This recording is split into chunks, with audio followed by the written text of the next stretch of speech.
Look, George, being in person for those 2 games this weekend must have been a seriously once-in-a-lifetime opportunity. But before we get into that, we're going to give you the floor to just apologize for jinxing the Duke Blue Devils on the national level on our Instagram story the other day.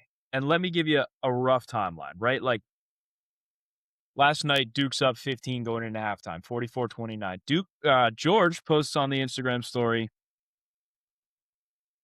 words can't describe the pride, man. Duke's up 19 at the time of the picture. 9 minutes later, I slid up and said, this is a dangerous post. Duke ends up losing in the most heartbreaking fashion. First of all, I can't believe you watched that moment live, but George, we got to just hear what was going through your head when you posted that on the Instagram story. How long did it take for you to realize that you had jinxed the team? I'm not even going to lie. Even when, like, I didn't lose faith in Duke winning. Even when, was it Ball or Dumouriez missed the first free throw? Like, yeah. I was like, we won. Like, in my mind, I was like, we won. Like, I thought we won when we were up 19. We were the more physical team to start. I thought that was how we were going to win. I mean, we just took it to their face. They fouled every single time. The refs in the second half were, frankly, I would use so many disgusting words to describe those zebras, but I'm going to keep it simple. I jinxed them, but I'm going to be so honest. Like, there's no amount of jinxing power that can convince somebody to toss the ball in the middle of the court. Whoa. We're going to get into that. We're going to get into the game. We're not talking about the game here. Simply just addressing, when you put that on the story, did you not think like, no, maybe I thought there was 0%. I thought there was 0% chance we were going to lose that game. I mean, we were fucking killing them. We'll get into the game. We'll get into the game because we're going to ask you from your perspective in the stands. You know better than any of us how that game went. We're going to give you the floor to talk about that. Do you have anything you want to say to Duke fans out there and maybe our fan base? For everyone who watch us and support Duke, I'm sorry. This one's on me. It's me. It's Shire. It's Caden Boozer. It's the whole team, man. I think that's what we needed to hear. Yeah, all we needed to do was hear the hand. Yeah, the hand. That's all we needed to hear. And I will say, because on this show we have a policy. Look, and to be frank with you, I love it. You know, get yourself out there. Give us something to talk about. All you got to do when you mess up, throw up the hand. There goes the hand. Yep. We're a hand positive show. Now we got to talk about it. So, do we want to start here? It feels like we should start here. I think we have to start here. So we'll talk about the whole Elite Eight just as a whole. Bracket's cooked, by the way. Corner Office Pod bracket is cooked. Personal bracket's doing okay, to be honest with you. I put the Corner Office bracket in for, like, I figured if I'm going to tell people what they should do with their brackets, people are going to listen to me. Yeah, you might as well. I'm going to use the same bracket. Yeah, I understand that. Going well. I totally get that. Look, Duke Blue Devils played one of the worst second halves of basketball you will ever see against the Uconn Huskies last night. They lost 73-72 on what will go down as one of the greatest buzzer beaters in March Madness history. Like, regardless of what your stance is on this game as a whole, you witness history, right? Like, this game will go down as one of the most impactful games, especially if Uconn goes on to win the title. We'll talk about that a little bit later. George was in the building to watch this happen. Obviously, him being a Duke fan, Jack being a Duke fan, myself being a Duke fan, like, this was a really tough game to watch. And we're going to get a full breakdown of how we feel about each of the players, each of the moments that happened in this game, as well as some coaching staff discussion, just because, like, that's what we do here on this show. But let's start it off just like with this first half, because it felt like Duke was in complete control. And throughout the entire tournament so far, even going back to the ACC tournament, Jack and I have been completely like dogpiling on Cameron Boozer any chance that we get to. And the real reason is because we both still don't see him as a great draft prospect, and we've belabored that point 1,000 times at this point now. So we're not going to get into that. But he played his best game of the tournament. Absolutely. I don't think it's particularly close. I absolutely. I don't think it's particularly close. I watched him play. Caden Boozer. I didn't think he did any. I didn't really watch him play and see him do a whole lot wrong last night, to be honest with you. And for as much as we're going to dog on him for not being good in the first, 3 games that they played, not being the national player of the year that we thought, he was the guy that you were going to give the ball to, and he did not disappoint down the stretch. Correct. And I also thought Caden Boozer, for the most part, played a pretty clean game, aside from the turnover at the end. He had 15 6 turnovers points in 2 games. So you obviously take him out in that last scenario. That, to me, is on coaching. We'll get to that in a second. But from an offensive perspective, he played a decent game. And he's played decently throughout the tournament so far. So, George, I just want to give you a minute to talk to us about what it was like in the building and what you saw in the building, experiencing that moment when you saw that shot go in. What was going through your head as a huge Duke fan, having been to the last 2 games, sitting there watching our season end? You know those moments in sports where it doesn't time doesn't stop, but it just slows down and it feels like gravity's a little like everything's just a little bit heavier for a second and then it pops back up. The only other moment I can compare it to, I was there when Luka made that little shot against the Knicks and pushed it to overtime. And I felt that there as soon as Mullins got the tip and then passed it to Caravan and then Caravan passes it back to Mullins and he shoots it. You just knew it. It was a perfect shot. I'm sitting behind behind the basket where Duke in the second half was shooting. There, UConn's on the other side. You can see the arc of the shot from that it's 35 feet from a smidge right of the center court, and it's cash. It's just cash every single time. Didn't even hit the rim. Yeah, it didn't even hit the rim, and immediately, you could see from behind, his shoulders go up, about to put up or I think it was this. It was either this or this. You could see it, and he knew it. The whole stadium knew it. Hurley then, it felt like Chris Jenkins watching it. Just Yeah. the way that it looked. Caravan had the ball in the same place Arcidiacono did, dropped the ball off to him. It literally, I was watching the Chris Jenkins shot in my head. Same exact, Yeah. almost the exact same shot. Yeah, it was unbelievable. I don't think I've ever seen or will ever see a comeback like that in person or be a moment like that in person ever in my life. And I'm not trying to maybe I'll jinx myself again and maybe I'll see something even crazier down the road. Love it. That'd be dope. Get it out there. Yeah, we'd love Get it. it out That'd be there. great. Come Love on, it. get it out there. Yeah. But no, I mean, all credit to the best coach team in the country. It's the reason why they won. They're so disciplined. They don't lack any faith in themselves and their system. They played the only tweak that they made, and they kept shooting. They were at 5% at one point in the second half, and that was 1 for 19. Yep. They were at 1 for 19, and then Caravan hits a 3, and Dumouriez hits 2, and you solo could feel ball a gets shift. an and one. Braylon Yeah. Mullins ends it at the end. Yeah.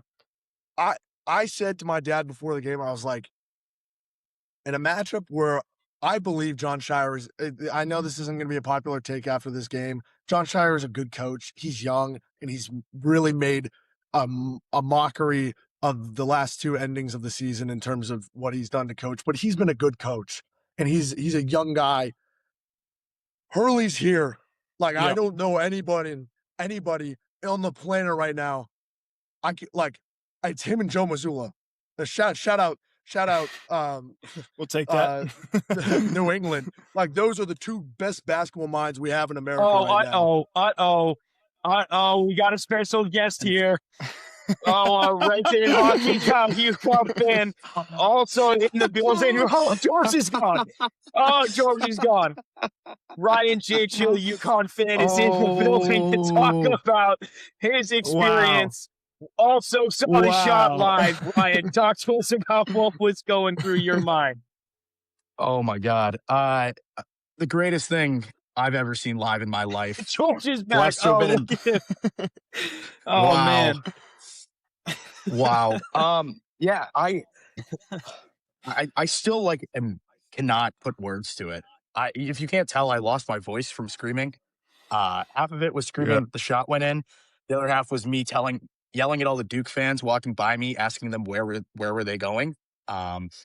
That was a fun one. But I I can picture word for word, thought for thought, that exact shot. Just the turnover, Mullins to Caravan, Mullins from the moon, and just right at it thinking, oh my God, that's gotta look.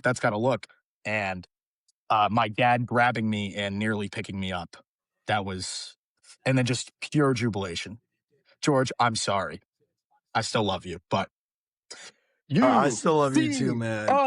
UCONN, Uconn. Oh man. Oh, what a horrible sight, George. I'm so sorry, man. I had this older brother. Oh, sorry. Did that not get in the shot well enough? Oh yeah, that guy. That guy. Oh my God. Oh, this is a nightmare. Oh, what are you talking about? This is the greatest thing ever. I had this. Yeah, this is pretty great, to be honest with you. Let's talk about the game though. Let's move on. Let's talk ball a little bit. Right, you can stay for however long you want to. If you want to join in, That's right. however long you want. If you want to switch to your computer, you're more than welcome to stay. Oh, I mean, I'll stick around. My phone's plugged in. I'm good. Just delaying the Cool. inevitable lift. Here we go. All right, well, if you're gonna stay, switch to your computer. Okay. Oh my God, this thing. Oh, guys, I'm sorry. All right, so I will say, as upset as I was, and Alex and I were sitting there on the phone watching together, he can attest I was pretty upset. Still Yeah, am. he wasn't happy. When I was going to bed last night, the one thing that I was thinking of was, like, as upset as I am that we lost, this is why. It's just a reminder of how much sports mean to me and how much like basketball means to me, this tournament means to me, because there is nothing in my life that would make me feel the way that I felt while I was going to bed last night. There's nothing in my life that would have made me stay up until 3 in the morning on a Sunday night to watch this basketball game and make me feel that upset going to bed. It just was a reminder of how much like I care about sports, why this game is so great. And also, it was a realization of I'm so blessed in my sports life, because that is one of the most painful sporting moments I've ever had. I was going to say, so before we got on the show today, George was telling me about 3 sports moments that he had written down that affected him as much as that shot has. So I think you and him went from a very similar line of thinking going to bed last night, which was, I'm absolutely crushed. And the only way that I get to feel like this is during athletic events. George, run me through your list of 3, because I didn't get it all. Jack, I actually want you to give me a guess, though, before we start off. I'll go around the room. Guess one of the moments on George's list of 3. Oh, man. You got to think it's actually grown to 4 after It's grown to talking 4. Okay. all right. Number 1, George, are there any Duke-related ones on there? 3. Okay, so I got to say, Coach K's final game, losing to UNC in the Final Four, that was up there for me, too. That was, like, probably the last time I felt this bad. 3 of the Duke moments are on there? Is it Coach K it's actually a total of 5. losing to UNC and Cameron for his last game, too? No, last year's. How I think about my teams. Rough. How I think about my teams is, if it's not, could we win? I won't get my hopes up. Ryan, this is no shade to UConn. I knew we were going to win the national championship this year. I thought we were the best team in the country. I thought it was us or Arizona. And last year, I had the same feeling about us. And 6 points, and you're up 6 points with 32 seconds left last year. You're up 19 points with 2.5 minutes to go in the first half. Like, yeah, it hurts him. It hurts him. I mean, we can see how upset you are. We're almost a full day removed, and you're still like noticeably the most somber I have. Dude, I almost cried last Down. night. I don't really get that emotional over my teams, because I keep it pretty analytical. Like, when Leeds didn't go up, when they lost 1-0. All right, so this is the list here. Yeah. I got one more for your list, though, by the way. It's the Luka Doncic trade, but go on. Yeah, I wasn't really thinking about. Yeah, fuck shit. Yeah, Luka's on there. Leeds losing 1-0 to Southampton to not go up. That team was so much fun, and that was a heartbreak. I have the Rangers. For reference, when I was young, I was a big baseball fan. So Giants, I knew we weren't going to beat the Giants in 2010. They were better than us. When we lost to the Cardinals, that was like, Oh yeah, right. That was David Freese, right? Yeah, it We'll sure see you was. tomorrow night. Yeah. Yeah. Yeah. I mean, look, Yeah. that is one of those moments, right? Like it lives all time in baseball world. Correct. And Luka's on there. And last night might be the most. I don't think I've ever gotten that, like, I don't think I said more. I didn't really speak last night. I was up till like 3 a.m. after that game, or like I was up late. Yeah. I don't know. I don't even remember. I don't even have a sense of time. Yeah. Well, it's also just a reminder of like George is. I mean, look at him, this poor guy, man. I mean, he's leaving it all out there. You got to feel for him, dude. You got to feel for him. Was playing on a broken foot. He won us the last game. You got to feel for him. And Gongba is getting stretched out every 3 minutes. No, you can't see it on the camera, but in the tunnel, I hope not. Whoa. No. No, he like his legs were not just his foot, his quads, his hammies. He was on the last leg, Getting close. and we played like fucking freshmen. We played like freshmen. Let's talk about the game now. Hold on. Let's actually Before we talk move about on the from game. the Can we talk heartbreak, about the before game we yet? move on from the heartbreak, because the other three of us are all Boston sports fans, right? Yeah. George by far y'all's? has the best resume when it comes to heartbreaking Shit moments. sucks. Like it's not even close. Ryan might have the best life on the planet right now. Uconn fan, Boston sports fan. This guy doesn't lose. For me, Nope. There are very few moments where the next day I can't even like look at anything having to do with it. I can't see anyone talk about it. And every time the game comes up, I will do whatever it takes to not have to talk about it. This was one of those. I think I have two. If I had to pick. The Patriots losing to the Eagles in the Super Bowl was one of those games. It's a big The one. Celtics losing to the Warriors that year in 2022. the finals. Yep, that was my one other of them. one. Yeah. And then my last one was the year after when we went down 3-0 to the Heat, clawed our way back to a Game 7, and then got blown out by 40. That was another one of those games. Oh my God, I forgot all about that game. Yeah, I blocked Caleb that one out. Martin. That was the first time that we like covered playoffs on the show too. You can go back and listen to our reaction. The Derek White buzzer beater. Alex and I were in And then person the day at his after. house. And Game 6, filmed right? Game 6, filmed an emergency podcast episode after Game 6, and we're like, we're gonna win the finals. So those are really the three moments for me. Yeah, those sucked. Let's Go ahead, Janie. Ryan's got some brewing. Yeah, when we won the regular season and then got swept. Well, considering I was The Panthers. we didn't get swept, but considering I was at that game 7, Okay.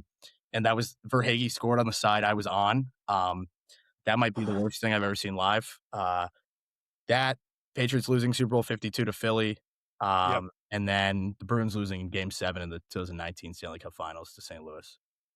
Oh, yeah, That I was forgot a about bad the one. Blues, That yeah. was a bad one. That was the year we should have won that. I just thought of one more. No, please give it to us. Yeah. The Dez catch, but honestly, Oh, like in retrospect, that one hurts more because that's probably the one Cowboys team in my lifetime that could probably have had a chance to do something if we would have won that game. Yeah, fair. All right, let's talk a little bit about this basketball game, though. Like I was trying to say before, Janie came in and did an absolute WWE introduction, just everything that we needed for this show. I mean, brought some life to it. Love that. Yeah. Thank you, buddy. Yes, sir. Look, Duke was in complete control for an entire half. They're up 19 points. And the fact of the matter is that when it comes down to the second half of basketball, this game was not won by one singular shot. Now, Braylon Mullins was the guy who had the game on the line, was able to make the play at the end of the game here. But I think that more so than anything else in the second half, one, you saw first and foremost that this Duke team was young and inexperienced. The fact that they've continued to crumble, and this is now the second 19-point lead that they have blown this season under John Shire. They blew one to UNC earlier this year. They now blow one to Uconn. You look at last year where they were up 6 in the final moments. Now, do I think that Duke was going to win the national championship this year? If you ask me directly, I'd say no. I think that Arizona and Michigan are both better. Last year's team was the best team in college basketball, and it's not even a question. They should have beat that Houston team. However, you go into the second half, Terrace Reed's kind of played a little bit quiet so far, and then he starts to really establish himself. Malik Brown didn't really have as much of an impact as I was expecting him to. I mean, obviously 1-6-11, 1-6-9. This game to me proved that Cam Boozer isn't necessarily a center at that level. I mean, they didn't really match up all that much, but like, I feel like Terrace Reed Jr. throughout this entire tournament has been able to get basically whatever he wants. And he is going to be the X factor for this UConn team going forward, aside from when Caravan's playing better. Maybe Caravan's the X factor. Terrace Reed's their best player, just as it is. But you limited Alex Caravan, who played 38 minutes, to 2 for 10 from the field. You limited this team to shooting so poorly. And I just don't understand how your offense goes cold. And now also, looking at this Duke team overall, one of the biggest questions that I had going into the tournament was, when you get to a crunch time moment, who are you going to pass the ball to? Because for the past 2 years, when we gave the ball to Cooper Flagg, he wasn't able to contribute or he wasn't able to make a play. And it felt like in this game, despite what we said about Cam Boozer in the Florida State game where he missed the play to ice the game or the UNC game where he missed the play to ice the game, he made a play to put Duke up 3, which felt like it was going to be the thing to ice the basketball game. Cameron Boozer is a better NCAA basketball player than Cooper Flagg was. He's not a better prospect, but he is a better NCAA player than Cooper Flagg was. So you look at this and you go, Duke should have won. Period, point blank, flat. Is it on the players or is it on the coaching staff? Well, I mean, because I have to say that when I got to stop you here because yes, Cameron Boozer did. He absolutely put them up 3. He put them in a position where they should have won the game. Yes. But he also did have a moment with 3 minutes and change left in that game where he turned the ball over by dribbling it off his own foot. On the inverted pick and roll. I said to you, there's the turnover that's going to decide this game, and it led to the bowl and 1. Yep. So, I mean, like, yes, but he wasn't necessarily the guy who dispelled those, that tradition that seems to be forming. He didn't necessarily prove them completely wrong. I think it's hard to say that it's your player's fault when you blow a 19-point lead in the second half. Especially when you're up 2 in the last possession of the game is an inbounds pass. You don't have your point guard on the floor. Yeah. That is a coaching decision. Well, okay. I'm the one. Well, it's on the players and it's on Shire. But also, it's the on reason the that he put Caden Boozer in was because he's a considerably better free throw shooter than Caleb Foster. He shoots like 50. It doesn't matter. He shoots like 50. It doesn't matter. 80. It doesn't matter. And Caden Boozer shoots 81.5% from the line, and he'd rather pass the ball into a double team. Correct. That's why you have Foster on. That's why you have Foster. He is your emotional leader. He's a guy that you need to put in the game. He has a broken foot. It doesn't matter. You didn't have to make the pass. You had to hold the ball. Caleb Foster knows that. Caden Boozer doesn't know that. He's a freshman playing his first real minutes in the NCAA tournament. He's been playing real minutes all year. Yeah, but has he been? Yeah, he's been playing. Look, I see your point, and your point's right. Your point's right because what you're saying is we can't look at that final play. We have to look at the entire spell, and that you're right about. Correct. You're absolutely correct about that. That does come down to coaching, and the fact that you did it last year, the fact that you did the same thing again this year, absolutely comes down to coaching. So you have to separate the conversations. You can talk about the last play and say, is that on the players? And then you can talk about the whole spell and say that's on the coaching. But for me, that last play, I understand why he had that personnel on the floor. You also could have had both. No, there's no rules saying that you couldn't have had both people on the floor. Yeah. But the reason why he kept Caden Boozer in was because he's the considerably better free throw shooter. And then he had everything that they needed. They executed it to a T. They had the ball in the they hands of broke the the person press. that they broke wanted it. to have it on. But it just came down to execution, and they couldn't execute it. I could even see what Caden Boozer was doing. If he took the ball and he threw it 55 rows deep past the basket on the other side, instead of throwing it into that double team, they probably still would have won the game. So that last play, it does come down to decision-making from the players, in my opinion. But also, you can't blow a 19-point lead and blame it on one play. You can never do that. Yeah. One thing I didn't understand is why Dame Sarr didn't really play at all in the second half. I thought he was one of our best players in the first half. He wasn't in foul Nemanja trouble. was playing so well, though. He was playing really well. So why is Slim on the bench? Yeah, it's a good question. Facts. Yeah. It's why the offense stalled. I mean, we had 45 points at half. We were, it was 45, right? Or Yes, 44 to 29. And we finished the game with 72, and we went like the first 10 minutes of the half only scoring 8 points. We were like 50. That's what I don't understand. I don't understand his substitutions. I thought the game plan was sound. The one thing with Reed, you just have to put Ngongba on him. But the problem is Ngongba's not healthy. Yeah. I'm not trying to make an excuse for the kid. Reed played the best game of basketball of his entire life. And Uconn, shout out you, 35 and 27 in the first round. But yes, situationally, that's the best. I mean, that's the best half of coaching I've seen in the tournament so far, and it's not even close by Hurley. So Ryan, you're the Uconn fan. Why don't, instead of us talking about what Duke did wrong, which is what everyone's doing, why don't you tell us about what Uconn did right? Well, for starters, I kind of like hearing what Duke did wrong. It makes me smile on the inside. I'm loving this energy from you. It's great. Normally I'm not this guy, and I the three of you can attest to that. I will never be this guy, but when there's two things I hate more in life than the Duke Blue Devils basketball, and it's the New York Yankees and the New York Rangers. So I'll take this one. I think the big one was when Ngongba, I think. I don't know if but he gets into foul trouble. I think he had 4. What they end up doing is switching Cameron on to Terrace Reed because Cam was locking up Alex Karaban. Karaban could do nothing.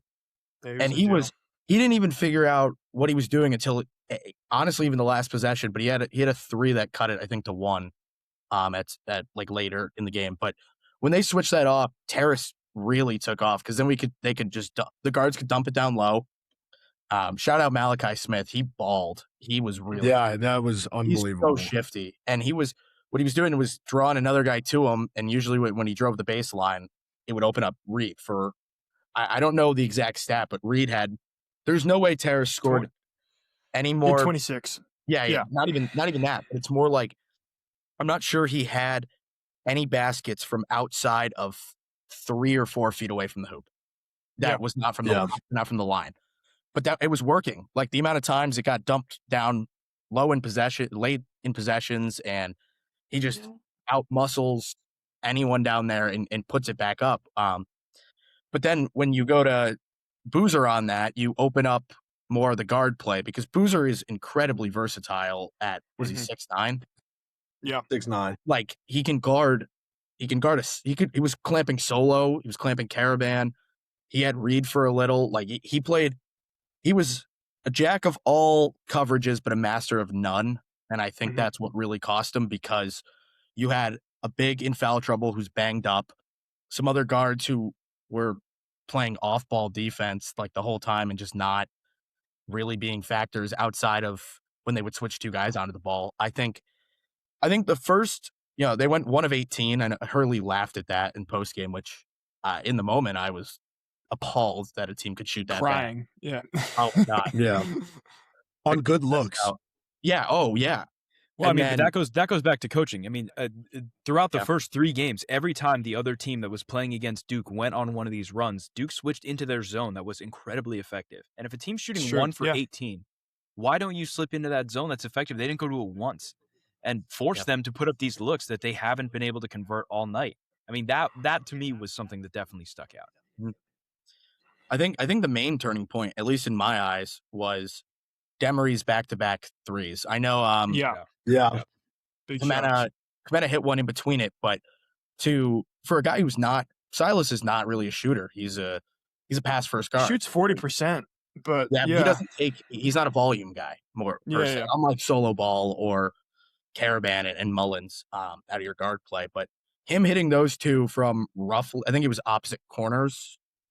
Yeah, just like that fired it up. And then out of the Uconn timeout, it seemed like the momentum had changed because guys started finding looks and getting confidence. But it started with a guy who was struggling in the game, and a guy who's not typically a scorer, stepping up and making 2 plays. And, sorry, George. Sorry, Jack. Yeah, no. Look, I think I want to highlight what you said at the end, though, is that you're right. 2 threes kind of changed the course of this game for Demery. And I think that's concerning if you're Duke men's basketball, which is now you've blown 2 of the biggest leads in tournament history in games that you should have won to go to the finals and the Final Four.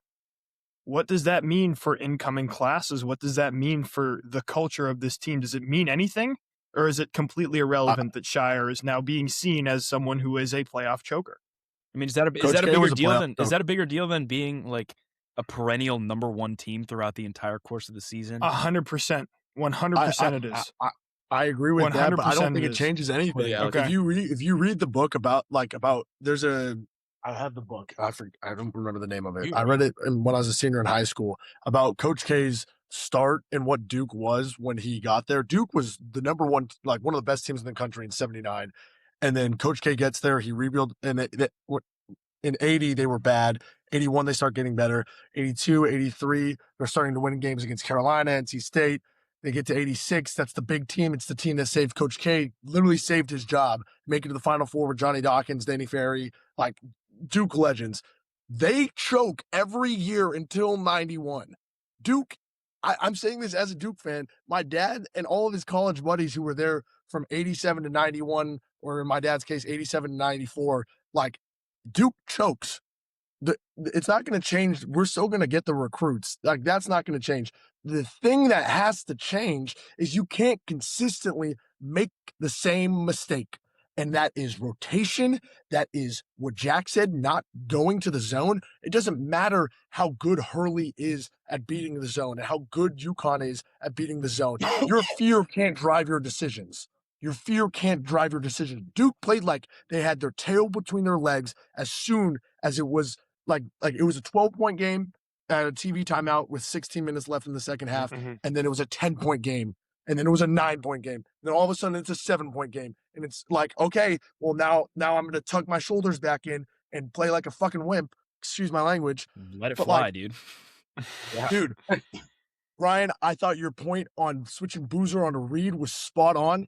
Boozer's not a good rim protector. I've said this all year. He's a 4. He's not a 5. He's an unbelievable help defender and roamer. True. He gets 2 blocks, including a phantom block, which they called a foul. That Reed shot 2 free throws forward. That doesn't change the game. That one play doesn't change the game. That pissed me off, but it doesn't change the game. We still were the ones who played sloppy and lost.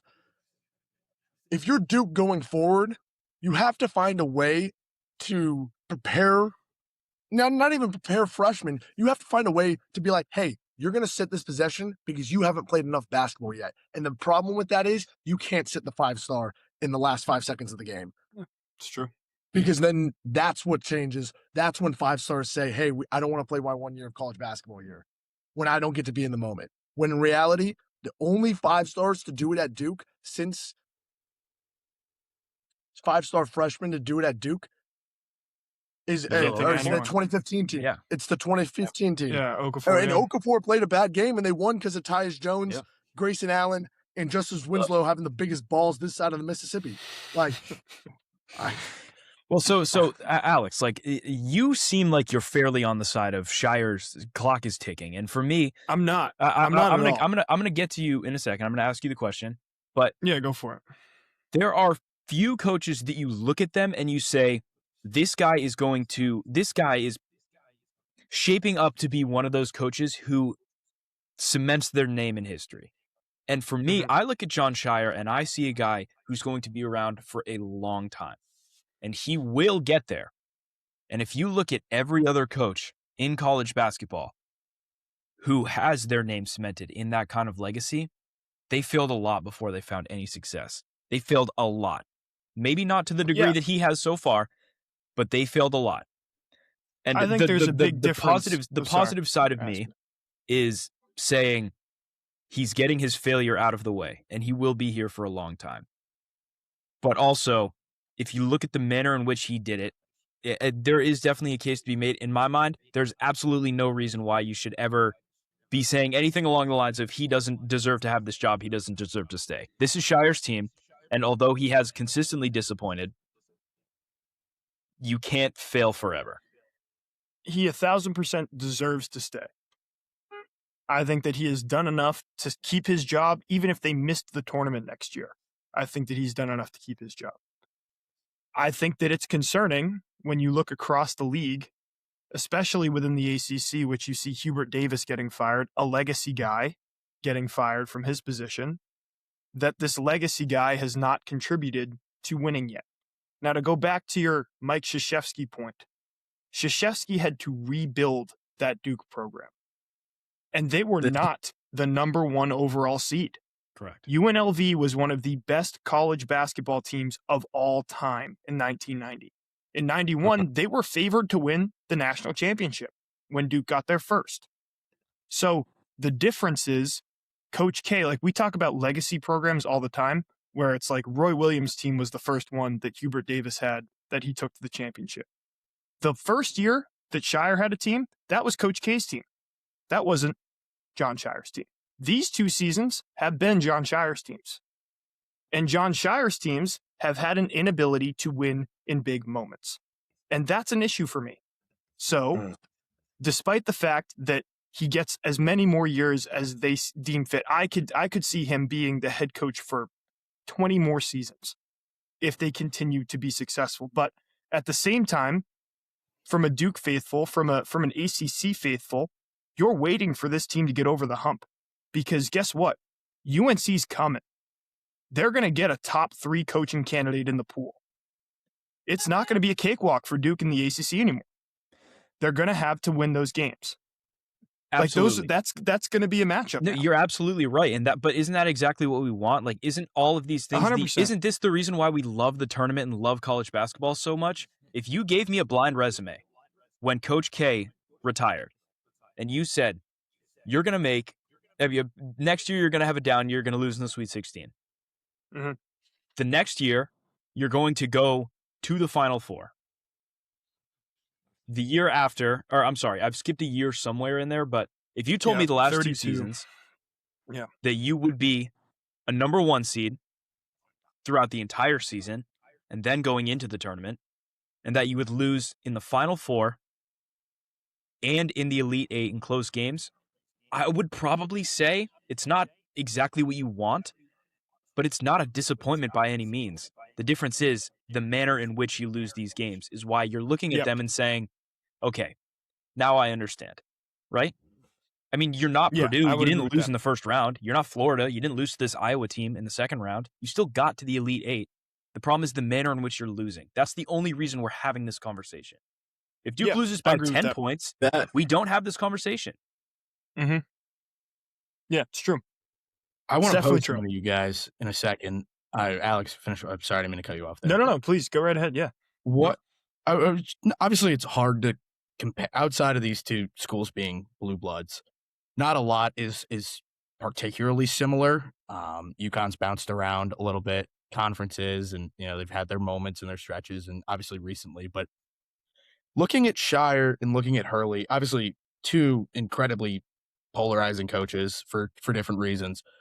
I don't know what it is about Shire that screams, I'm building a culture here that is going to revitalize this program since Coach K's retirement and a couple of these rough tournament outcomes. And I was comparing it to Hurley.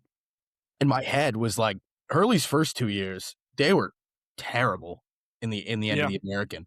It was like just not fun to watch basketball. And then they lose, I think it was to Maryland in 21. Then they get upset by New Mexico State in 22. And then at this point, the wheels are really like, you can tell there's a culture starting. You can tell there's guys who want to play for Hurley. This might just be like a one and done school kind of thing, but it doesn't look like, at least from what I can tell from the outside, like, is Shire really pulling more than the Duke legacy is pulling? I would say yes. I would agree. I'm not just saying that as a blind faithful. I think he has shown an ability to roster construct at an elite level. You look at getting Ryan Young as a grad transfer. You look at getting Malik Brown for 2 years. Cheeseburger might have been there for Duke's last year, but Shire's been on the staff since 2017. Yeah. No, Ryan Young was Shire's first year. Yeah. Okay. Cheeseburger was there. Oh, I actually met Ryan Young at the game. Cheeseburger? The first game. Nice, dude. I call him Cheeseburger because he always, this is going to age so badly. And Ryan Young, you were one of my favorite Duke players ever. He always kind of looks like he's ready to eat a cheeseburger. Oh, well. All right. It's been a big George thing for a long time. But I think he's right. I think the point that he's trying to get at is, I think what draws players to this program is Shire is not only a great recruiter and also has proven in moments that he can be a great coach. But for me, what sticks out to him alongside all of these other coaches is he's won. He is a coach who has won as a player, as a captain, not only won, but was the guy on that team that won. Mm-hmm. And that definitely makes a difference if you're looking out across those pools. Ryan, I think an even more fair team to compare this Duke rebuild to than Uconn, because Uconn's program was kind of down in the dumps when Hurley came, comparatively speaking. A better team to compare them to is UNC. Moved on from a legendary coach, went to someone in-house, went to a national championship in their first year, and since then has been disappointing, regardless of whether or not, whatever case you want to make, Alex, and it is fair, they have been disappointing.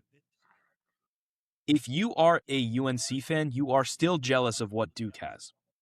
Duke's progress has been considerably better than UNC, and they were in the exact same spot. So would you rather lose in the Elite Eight and Final Four in back-to-back years? Or would you rather lose in the second round, be an 11 seed that played in the first four and squeaked in, and now have a fired head coach? There's clearly a difference there. Yeah, I agree with that. No, I can. And I agree with that. I mean, if Billy Donovan, this is no shade to Billy Donovan, but if Billy Donovan's the name that's being floated around as the top guy for UNC, that's not a good sign. Okay. It's not, to me, it's not a good sign. It's the same thing with Will Wade leaving NC State, which in my opinion is a much better job than LSU, despite the money.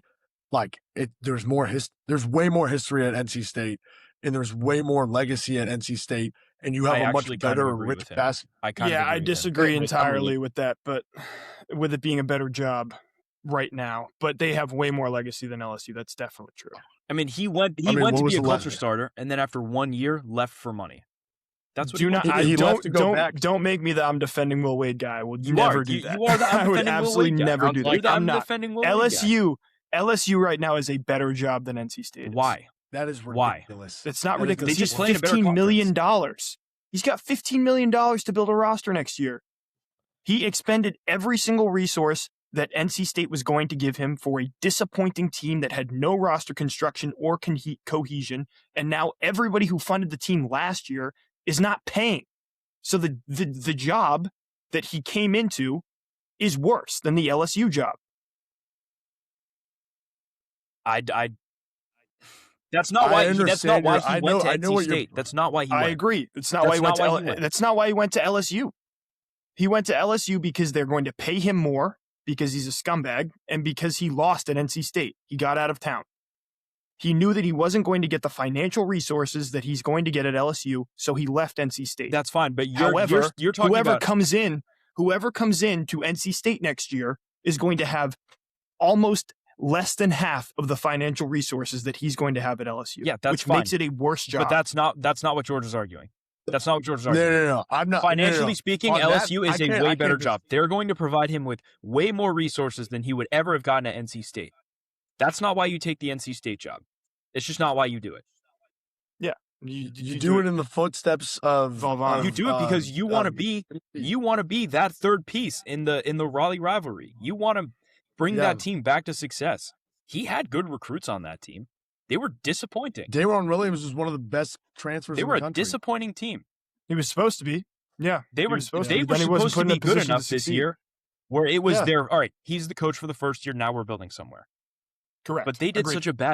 such a disappointing job this season that, I mean, who else is he going to put that blame on? Now he's completely screwed that program over for the next how many years? Yeah. a while. So, I mean, Yeah. your point's right. Like, financially speaking, he's going to have the assets to build a quote-unquote better team, but that's not why you take the NC State job, and that's not why he took it. Go ahead, George. Sorry. Yeah, no. Jack said what I was gonna say. Okay. To the money. I know what you mean, Alex, but like I'm talking, like in terms of like, I guess when you're at the position of, oh, I'm gonna make millions and I have more money to play with versus versus it's just a higher quality job in my mind to go to NC State and rebuild. Like Jack said, I would choose the NC State one, but also there's so many reasons to say that the LSU job is better. But also, like, because having a certain amount of money in at the NC State program could give you a better in-conference team than it could in SEC. SEC is so competitive right now when it comes to very basketball. loaded. $15 million, Yeah. is that even going to make you a top 5 team? Maybe. It's a very good Maybe. question. Yeah, it's a very good question. But I do think that there is more parity across the SEC than there is in the ACC. Yeah. Like, I think that it is easier to go up and down, fluctuate within that division than it is in the ACC, which is always going to be dominated by Duke and UNC. And now Virginia, who is back. They're playing fantastic basketball. Well, yeah, so but far. you just saw Louisville come in, and they've been dog shit for the past 10 years. Yeah, and they and- just came in, Yeah, and now Kelsey they're a good was the team right again. hire. Yeah, agreed. I got one more question though about coaching before we talk about the full slate of games, because ultimately we're all going to pick a national champion when we leave the show today. This one's for Ryan in particular here, and I mean I'm gonna everybody gets a chance to answer this one, but Ryan, I want to get your take first, because this is one that I've been talking about with a bunch of my buddies, which is, hypothetically speaking, if Dan Hurley wins a national championship this year, where does that put him on all-time lists for college coaches? Ooh, it's a great question. That's a really good question. I know where he would go in Uconn history, and that's He beat Calhoun, yeah. I don't know. Jim Calhoun did so much for this program that It's true. I know what he had. So he had three natties, but they Uconn, like, when my dad's a Uconn grad, when he was there, Mhm. he was really frustrated and everything. And then 99 comes around, Calhoun, that team, and then 04, and then 11, and then he's done. I still think Calhoun has more of a legacy than Hurley, but obviously that can totally fluctuate. In terms of where that would put him, like, in the all-time rankings, my college basketball bag is not that deep relatively to you guys or other sports for me. Well, this is the perfect time to play the, like, who would you rather have if he wins this national tournament? Like, does Good he with jump that. Jay Wright? Does he Yeah. jump Roy Williams? He definitely jumps Boeheim. He's already above Boeheim. Yeah. All these Forever and legendary always. coaches. You got to line them up against each other. he's not better than. So Al, why don't you just throw some coaches at us, and the three of us will say, if he wins this national championship, whether or not he's more legendary all time than they are. I mean, he feels like the one coach in college basketball that we have right now who is at that same tier of that legendary Coach K, Roy Williams, Dean Smith, Yeah. John Wooden. I got 2 or 3 guys that I think are just above him.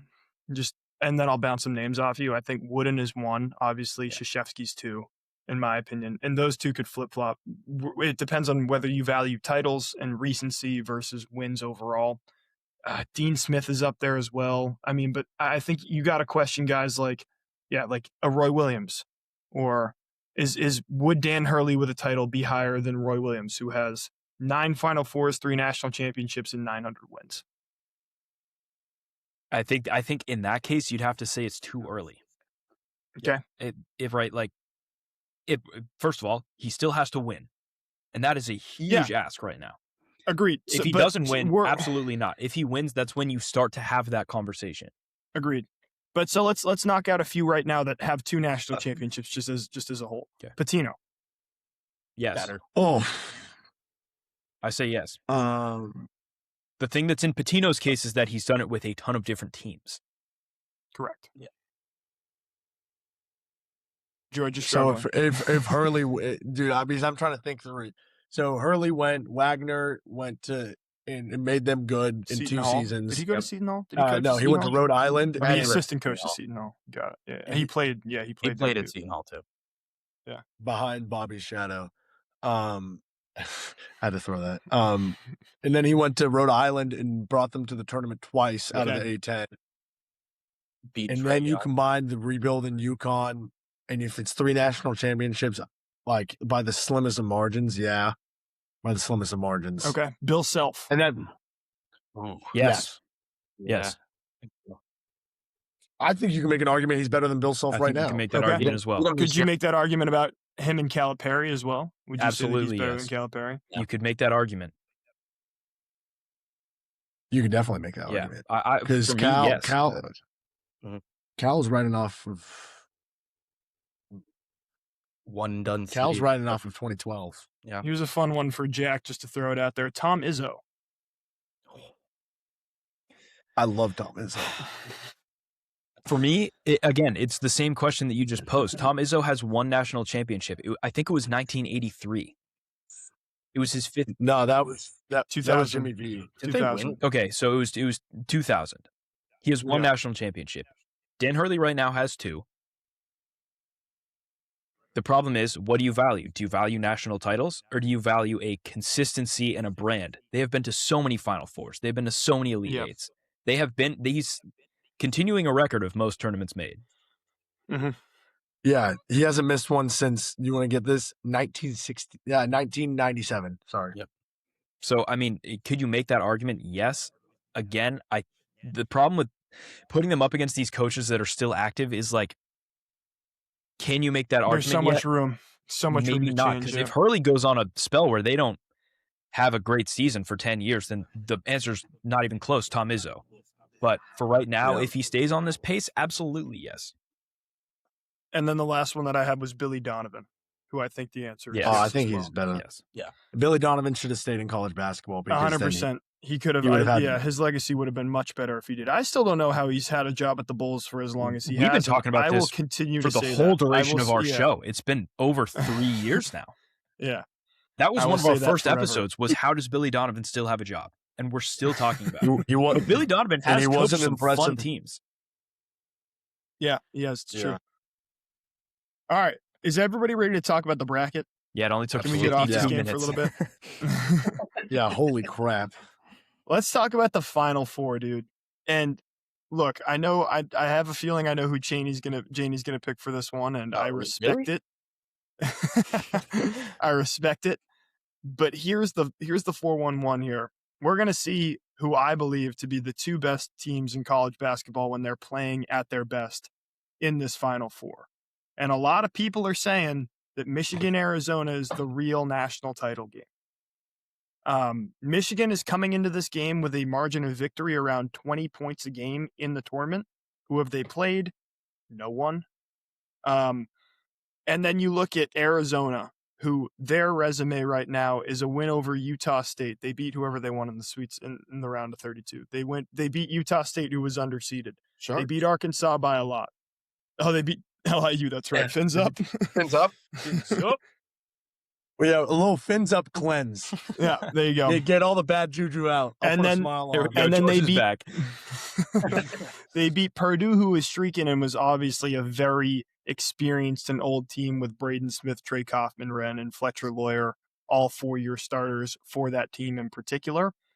Michigan, Arizona is going to be the first Final Four game that we're going to have to watch here. I want to know your thoughts, all 3 of you, as to who's going to come out of this one, because it feels like this is going to be an absolute clash of the Titans. Let's cue like the Rocky music. Little Eye of the Tiger. Oh. Bum, bum, ba-da-dum, ba-da-dum, bum. There's so many Rocky songs. Yeah. What? Yeah, no, dude. I was either going Rocky theme or I was going Eye of the Tiger. I think it's Arizona. Okay. I'm gonna keep it short and simple. I think they have the best roster in college basketball. I think they have this top end talent. They're well coached. The reason I think Michigan doesn't have it is I don't like the guard play, honestly.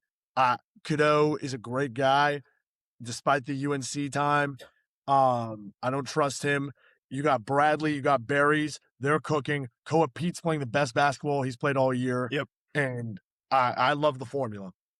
Okay. George is going with Arizona to come out. I'm going to echo Jeff, him. what do you I'm going thinking? to echo him off Yeah. Arizona. And for me, the question that sticks out is, how do you game plan for a team like Arizona? They can beat you so many ways. I mean, in their game against Arkansas, they had their top 7 out of the 8, 7 out of the 8 guys that they played meaningful minutes had 14 points or more. How do you game plan for a team like that?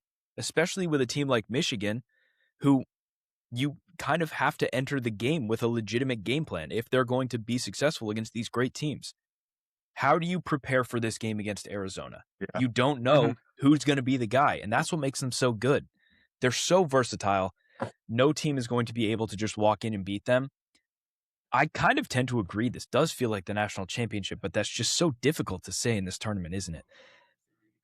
I have Arizona. I think they match up so well against any team that they play because they can beat you in so many different ways, and that's what separates them from the rest of this field. I'm torn. I like Michigan a lot. You know, George brought me to see them play Duke, and I was impressed. I like Lendenborg is a really talented player, and I think he's a big mismatch a lot of the time. But the guard play in particular with Arizona is just something special. It's something we really they have the best out of any team that made this tournament, 100%. And Koa is if he's on, I always say it's Lendenborg. That's gonna be must see TV. Two words. Chris Paul. I don't remember. Nash and Paul must see TV. Pete, Yaxel Lendenborg, must see TV. 2 words. Yeah, I think Arizona is the better team, and I think they will come out on top. I expect it to be close and physical, and that's all we can ask for at this point.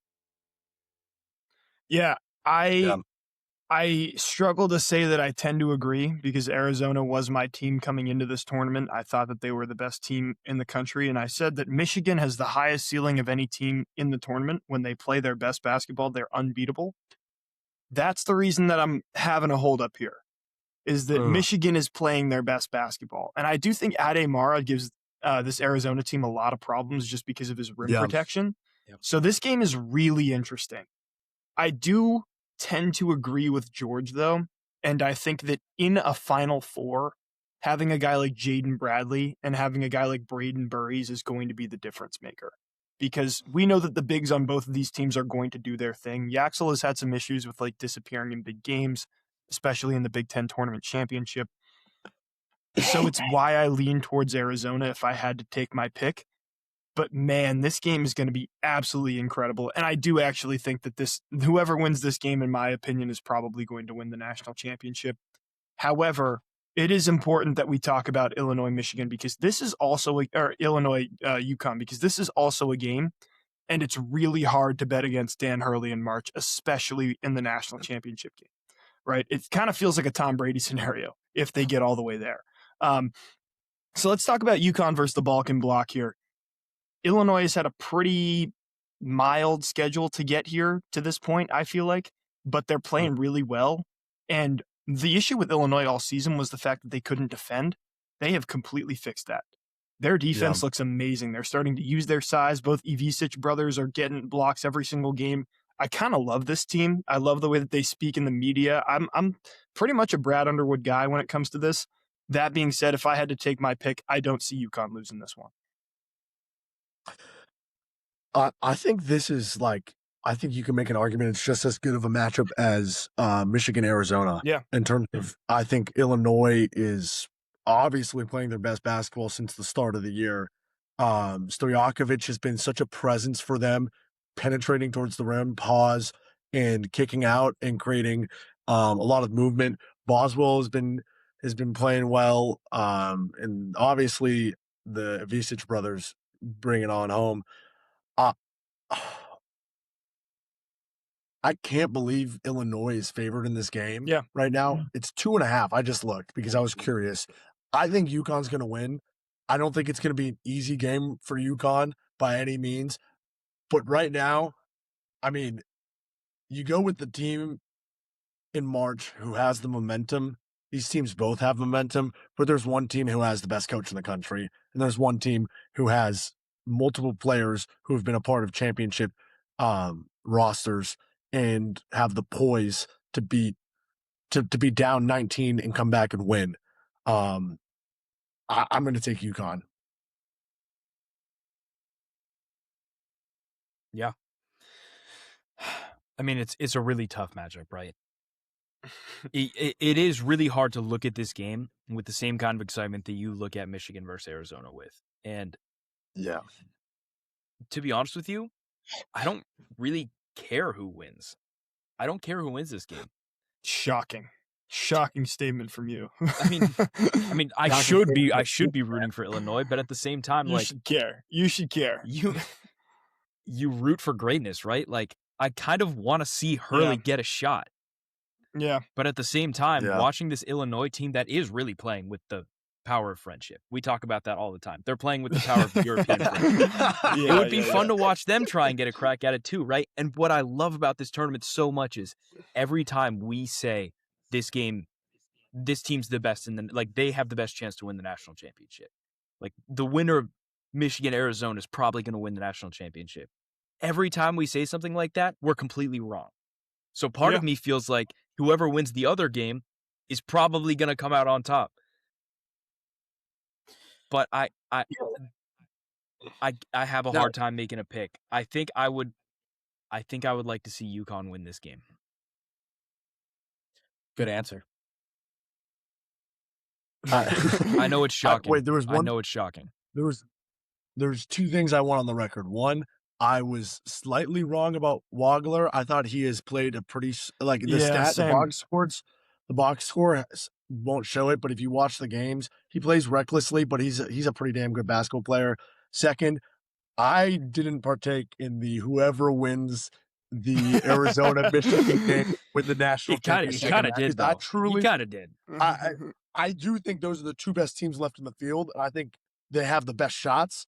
But I'm looking at it like this: like, if it's UConn versus Arizona, which I think it will be, I'm taking the Arizona -2.5. But like, that's not out of a lack of respect for what UConn is and what UConn does. Like, that it will be a close game. Dan Hurley isn't gonna.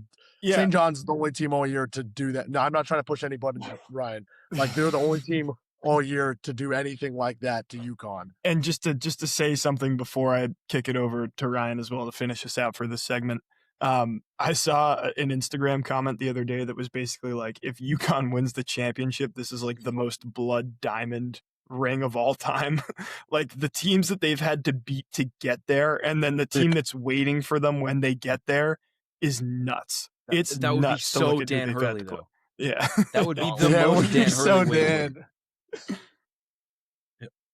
Take a piece of flesh from your opponent. That's the way to do it. Yeah. All right, give me your take, Ryan.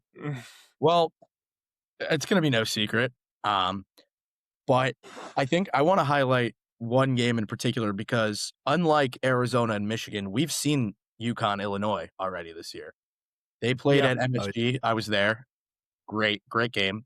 Illinois impressed me. But just, from a straight box score perspective, a couple things really stand out was Boswell had a game high 25 and was nasty, and that's with a lot of the guys like Mirkovic went 3 of 10 from the field and 0 for 4 from 3, and even Boswell was 2 of 8 from 3. But the Ivisic I think I said that right. Ivisic, yeah. They were a combined 1 of 8 from 3, and as a team, 6 of 29, 21%. Like, that, maybe that's not their game, but it was what UConn forced them to have to do. And, on the UConn side of it, one thing that really stands out is Terrace Reed. 15 minutes, 2 points. you are getting a significantly different Terrace Reed than you saw. in Yeah. November. You're getting this game. Mullins 10 minutes, 2 points. I believe those were his first collegiate points. You are getting a significantly more confident Braylon Mullins, who's coming off of the highest high of his life. You're getting, in this game, Solo at 15, but not very efficient, but he's still a weapon. You had Malachi Smith off the bench go 3 of 3 from 3. Mhm. UConn won by 13. It seemed like it should have been closer, but I think this UConn team has taken so many more strides than you saw in November. And considering this was after they had lost to Arizona, that was a bit of a shell shock at Gamble. It's hard to walk into Gamble Pavilion and take care of business, especially against Dan Hurley. And I think this game's going to be closer than the 13 points you saw in November, because that's just March. But I still think UConn is the better team, and they're going to prove it again. And I think it would be a very exciting rematch between Arizona and the University of Connecticut for bragging rights, for everything. Who's going to win that game, Ryan? Well, can't bet against Danny Hurley. There you go. Ryan Jainchill says that UConn will be your 2026 national champion. Well, in the most shocking thing you've heard all day. Yeah, exactly. Jack, what's your take here? What, for national champion? Yeah, if you have Arizona, UConn, it seems like that's what we're all riding with here. I'm going to say Arizona for all the same reasons that I Arizona. listed before. Yeah, I have no choice but to say Arizona, but that is the most Danny Hurley win of all time. If you put that on paper, Dan Hurley wins those games. So it's really hard to bet against him. I'm going to be the guy to do it, and I'm probably going to be wrong. I think Arizona wins. All right, George. Hey, cue the Liverpool song, You'll Never Walk Alone. Okay. Jack, I'm riding with you, baby. I think Arizona will beat UConn, and that's not out of spite, but out of love for what Arizona has put together this year and the campaign they had in the Big 12 and what they are doing in March.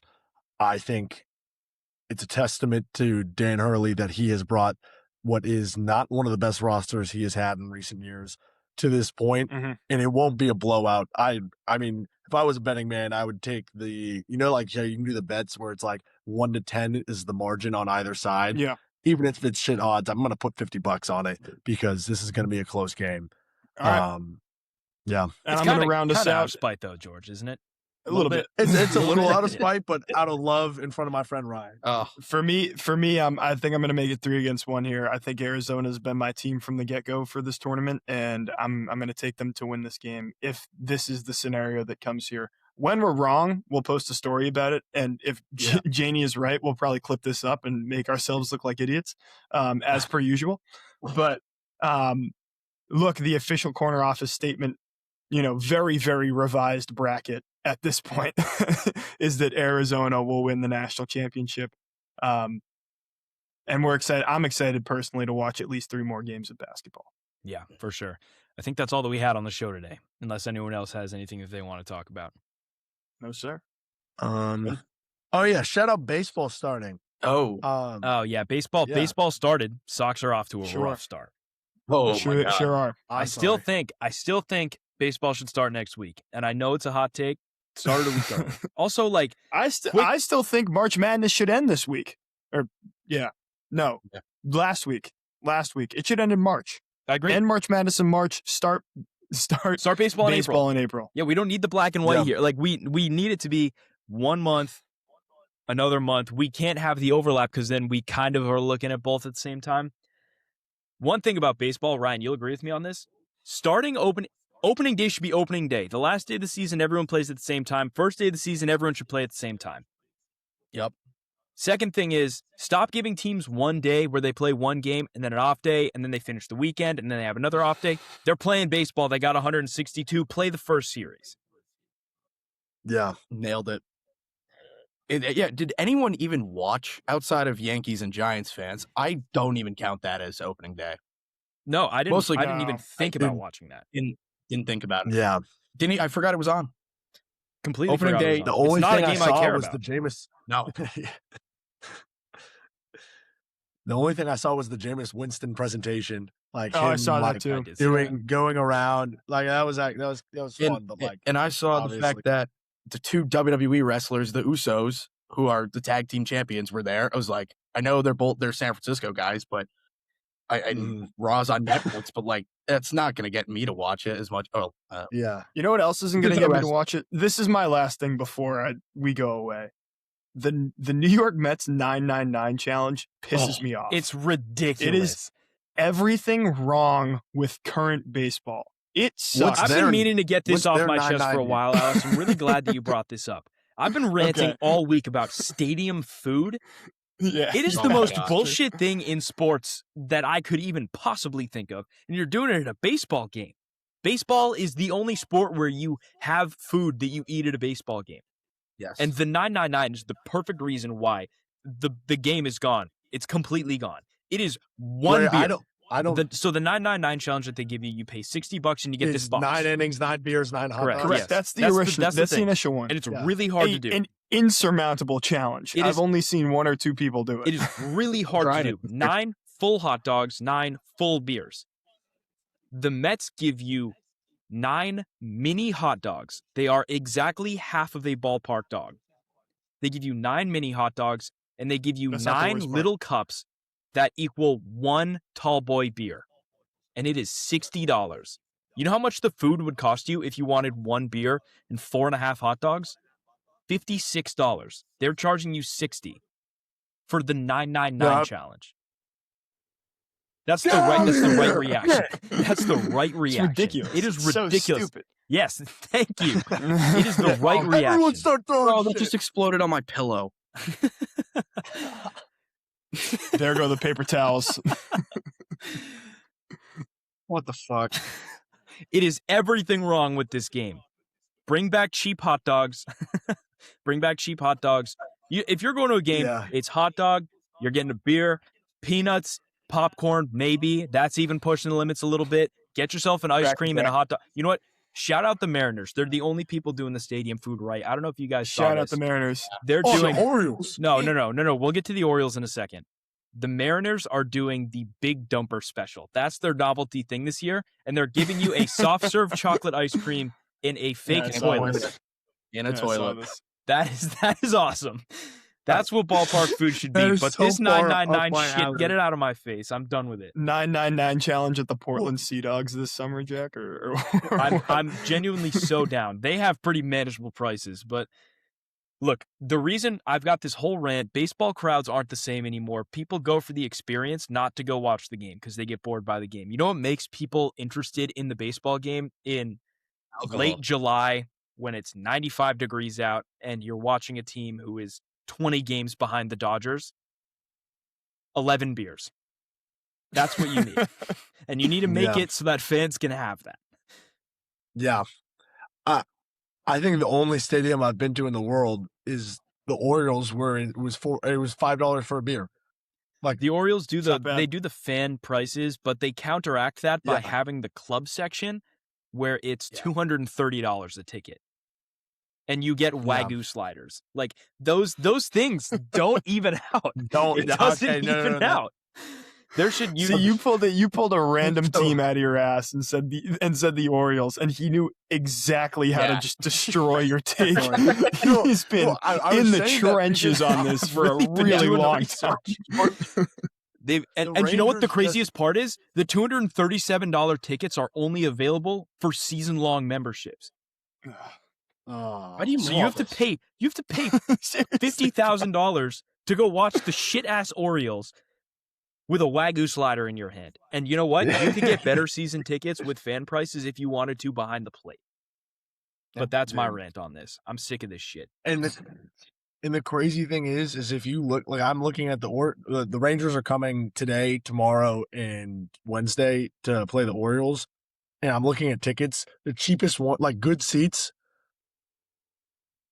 I can get $59, and I'm 7 rows behind home plate. Yeah. George, tomorrow night. Let's go. All right, would you actually want to go with me, Yes. Ryan? Yes. Are you serious? Dead serious. Let's go. go. DeGrom should be pitching tomorrow night. Leiter's pitching tonight. DeGrom should be, depending on the next shortness, it's either tomorrow or Yeah, Wednesday. I guess we'll just kill ourselves, right? Yeah. Yeah. For you guys. Yeah, I guess I'll stay up until 2 in the morning to throw that thing on. Yeah, have fun in Europe, Zach.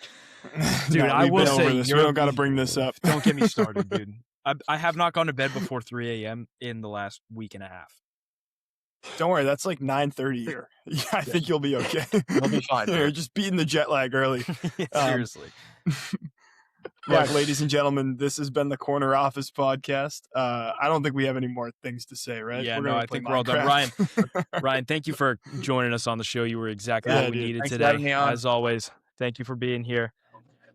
But ladies and gentlemen, that's going to do it for another episode of the Corner Office podcast. If you made it this far, make sure that you're subscribed, hit a like on this video, comment down below what you thought of this game, or pretty much whatever you want. We're dying for interactions. But as always, thank you for listening. This has been the Corner Office pod. I'm Jack Byrne. I'm Alex Penders. I'm George Nender. Oh, and I'm Ryan. Yeah. Corner 3. Corner 3. Gosh.